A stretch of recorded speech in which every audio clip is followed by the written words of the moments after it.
शेती करताना अपघातात शेतकऱ्याचा मृत्यू झाला तर महाराष्ट्र शासन कुटुंबाला 2 लाखांची आर्थिक मदत देते।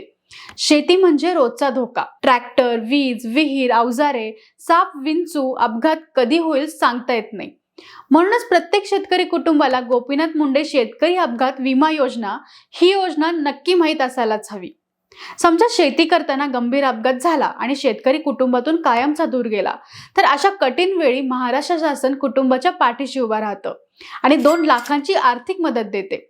काही वेळा अपघातानंतर माणूस वाचतो, पण शरीराचं कायमचं मोठं नुकसान होतं। अशा वेळीही शासनाकडून 2 लाखांपर्यंत मदत मिळते आणि जर नुकसान कमी प्रमाणात झालं असेल तर 1 लाखापर्यंत मदत दिली जाते। यासाठी शेतकऱ्याला एकही रुपया भरावा लागत नाही। ही मदत महाराष्ट्रातील नोंदणीकृत शेतकऱ्यांसाठी आहे। यासाठी वय साधारण 10 ते 75 वर्षापर्यंत असणं आवश्यक आहे।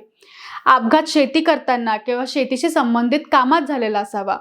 रस्त्यावरचा अपघात असो, वीज पडणं असो, साप किंवा विंचू दंश असो, विहिरीत पडणं असो किंवा शेतीच्या अवजारांमुळे झालेला अपघात असो, हे सगळे प्रकार या योजनेत धरले जातात। अपघात झाल्यानंतर 90 दिवसांच्या आत अर्ज करणं खूप महत्त्वाचं आहे। अर्ज तुम्ही तलाठी, मंडळ अधिकारी किंवा थेट तहसील कार्यालयात करू शकता। लागणारी कागदपत्र फारच साधी आहेत। 7/12 उतारा, अपघाताचा पुरावा, आधार कार्ड आणि बँक पासबुक। शेती करताना धोका असतोच, पण काही झालं तर कुटुंब पूर्णपणे एकटं पडू नये यासाठीच ही योजना आहे। ही माहिती एखाद्या शेतकरी कुटुंबासाठी एक खूप मोठा आधार ठरू शकते।